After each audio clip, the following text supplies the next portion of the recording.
Tamatlah sudah Alkisah kami. Tamatlah sudah Alkisah kami. Ting ting ting ting ting ting ting ting ting. Terima kasih FM Basikal. Ting ting ting ting ting ting ting.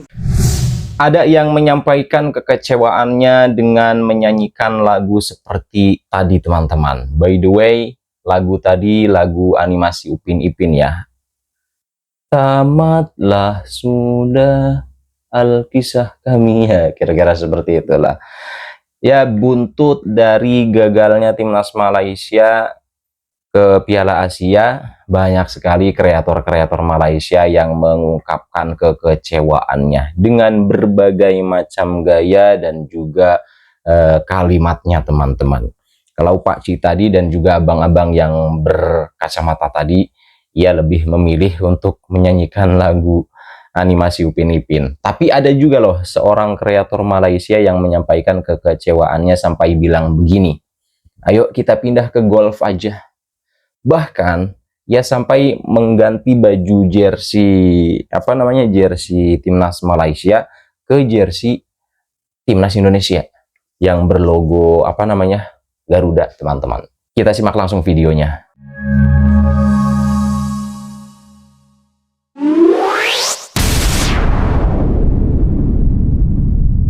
Tamatlah sudah Alkisah kami.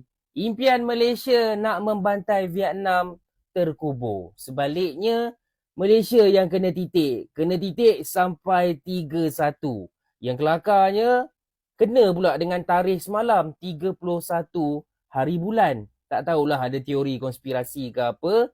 Tapi Malaysia kalah 1-3 dengan Vietnam di rumah diorang. Jom kita sembang sikit pasal game ni sebelum tu. Korang yang minat konten-konten bola sepak, boleh tekan butang follow dekat sini. Dah tekan. Mantap. 5 minit pertama, aku rasa Malaysia bermula dengan sangat baik tau. Aku rasa player-player Vietnam pun terkejut dengan kita punya pressing, dengan kita punya intensity. Sehingga kan dalam 5 minit awal tu, boleh kata ada 2 percubaan daripada Malaysia. Okay, percubaan cantik daripada Dion Coles, satu lagi percubaan aku dah lupa.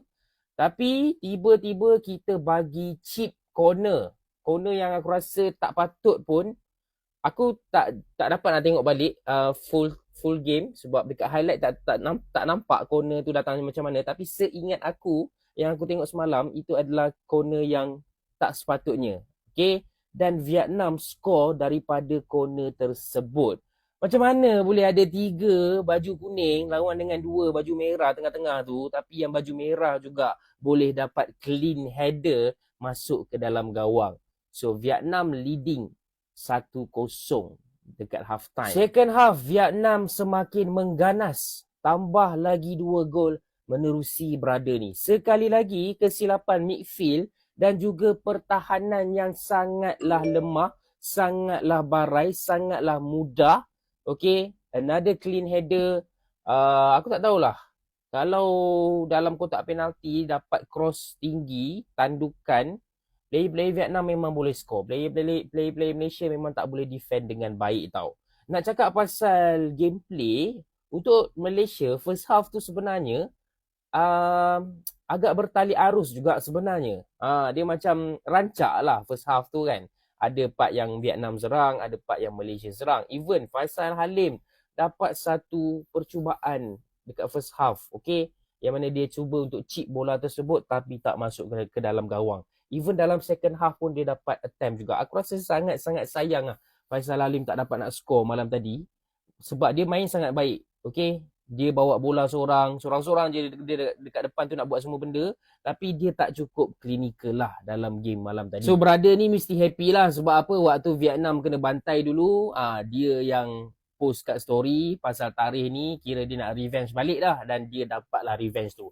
Tapi nasib baik. Minit 60 dah 3-0. Aku ingatkan, ini boleh jadi 4-0, 5-0, 6-0. Ini boleh jadi lebih mengaibkan, lebih memalukan. Tapi minit 75, Malaysia dapat sepakan penalti dan Malaysia skor lah 1 gol. Jadi dia punya scoreline tu tak adalah memalukan sangat. Yang memalukannya apa? Ni, memalukannya ni. Penyokong Vietnam tunjuk tifo ni. Korang boleh tengok tifo ni.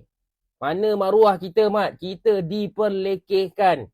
Okey, tapi untuk penyokong-penyokong Vietnam, kalau nak buat tifo macam ni, buatlah besar sikit. Apa buat kecil macam tu. Even aku pergi tengok Chelsea tu hari, aku punya banner lagi besar, Mat. Okey, besarkan lagi. Lepas tu kau sebut sikit nama-nama yang patut dipersalahkan. Contoh TMJ ke, contoh. FAM ke. Kau tulis lah, ini kau tulis macam ni je. Kau macam agak general, kau tujukan kepada siapa kan. Okey. So itu untuk tifo banner yang agak cantik daripada penyokong Vietnam. Apa-apa pun aku tak tahulah bila next game untuk Harimau Malaya, apa kesudahannya. Kita kena ban berapa tahun ke apa ke, tak tahulah. Tapi at the end of the day, Harimau Malaya ni teruk macam mana pun, kita kenalah support. Itu saja guys. Assalamualaikum. Ciao. Supporter Vietnam benar-benar memasak timnas Malaysia. Dan mereka membentangkan spanduk yang sangat lucu guys. 7 fake player. Malaysia, Brazil, Argentina, Belanda sama dengan dolar. FAM lebih kecil dari JDT. Ini tamparan keras bagi timnas Malaysia dan pendukung Malaysia. Karena sebelumnya Malaysia ini sangat bangga dengan pemain keturunannya. Padahal itu hanyalah pemain palsu. Dan lebih lucu lagi, FAM lebih kecil dari JDT. Ternyata banyak yang berpikir seperti ini ya. FAM Malaysia itu dikontrol JDT. Dan seolah-olah klub sepak bola Malaysia ini lebih besar dari federasinya sendiri. Cuau! Dengan ini, secara rasminya, Malaysia dah pun menamatkan saingan dalam kelayakan Piala Asia 2027. Tewas 3-1 ke atas Vietnam, ini merupakan satu perlawanan yang pada aku agak hamba untuk pasukan Malaysia. Daripada perlawanan ni kita dapat tengok jelas pemain-pemain dan juga coaching staff agak terkesan dengan apa yang terjadi di luar padang dalam pihak pengurusan tu sendiri. Kita dapat tengok dalam game ni barisan tengah pasukan Malaysia memang betul-betul dikawal oleh pasukan Vietnam. Setiap kali player Malaysia cuba untuk masuk di bahagian tengah, player Vietnam akan terus intercept pasukan Malaysia, menjadikan Malaysia langsung gagal untuk masuk ke kotak penalti pasukan Vietnam. Tapi aku nak bagi kredit juga untuk beberapa player yang aku rasa tanpa diorang mungkin game ni akan jadi lagi teruk. Shihan Azmi dan juga Faisal Halim, aku tengok kedua-dua player ni nampak bersemangat walaupun Shihan bolos 3, tapi kalau dia tak perform dengan baik, mungkin scoreline akan jadi lagi besar. Ada satu cerita ni tadi masa aku tengok Malaysia lawan Vietnam dekat mamak aku tu. Masa aku tengah tengok tu, aku dengan kawan aku diam tengah makan kan. Lapar tengah makan sambil tengok bola. Lepas tu tiba-tiba ada lah seorang pakcik ni kat sebelah meja lah. Dia cerita dengan kawan dia pasal dia kata Malaysia ni kena bantai, menipu player lah. Vietnam bantai dia sampai 5-0. Kita orang makan lah. Kita orang bukanlah nak tengok bola sangat lah. Sebab pasal kita orang nak makan sambil-sambil tu ada bola. Kita pun dah lama tak tengok bola Malaysia lawan. Jadi kita tengok lah. Kita makan. Lepas tu dia memang kutuk kau lah Malaysia kan. Kata Malaysia ni lah memang macam benci teruk lah. Kita orang diam lah. Last kata masa first half tu memang dia asyik kutuk kau. Lepas tu second half walaupun dah kena 3-0. Lepas tu tiba-tiba boleh skor pula 1 kau tu. Masa skor 1, dia diam terus Mat. Dah tak ada kutuk-kutuk. Walaupun kalah 3-1. Tapi yelah dia kan kata bantai sampai 5-0. Sekali Malaysia boleh dapat penalti pula. Aduh, malu tu. Weh, kalau aku malu tu, aku dengan member aku macam diam je lah kan. Kita orang tak cakap apa lah, kita orang tengok bola je lah kan. Aduh, kelakar, sumpah kelakar. Mulai sekarang kita semua peminat foot golf Malaysia. Ayo Harimau Malaya, foot golf. Macam mana Harith Haikal boleh wakil Malaysia? Dia wakil Selangor pun dah lama tak main lah. Kalau nama kau Facundo Garces boleh lah menang 4-0, 3-0. Tapi pindah ke Ubaidullah Samsul, boom, 3-1, habis. Patutnya ni lah masanya nak tunjuk bahawa pemain yang 7 tu tambahan saja. Tapi itu dia orang keperluan, masalah dia. Kita ni siapa? Tak salahkan mana-mana player Malaysia yang betul-betul orang Malaysia. Okay? Sebab itu je level kita sekarang ni.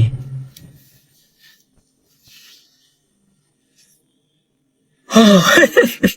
Biji Harimau Malaya. Nah, itu dia teman-teman. Bagi saya, mereka-mereka yang menyampaikan kekecewaannya itu ya sangat wajar, dimaklumi lah ya. Bagaimana tidak, yang sedang dijago-jagokan tapi malah kalah, ya enggak? Sirna, harapannya terkubur untuk lolos ke Piala Asia, begitu teman-teman. Dan nanti untuk Piala Asia di tahun 2027, Timnas Malaysia hanya bisa menonton timnas-timnas yang lolos ke Piala Asia, termasuk Timnas Indonesia, teman-teman. Jadi sekali lagi, ya saya sangat memaklumi atas kekecewaan mereka-mereka tadi. Ya, doa terbaik untuk Timnas Malaysia, semoga kedepannya menjadi jauh lebih baik lagi. Oke, itu saja dulu hal-hal yang dapat saya sampaikan. Kurang lebihnya mohon maaf. Selamat beraktivitas kembali dan see you next video.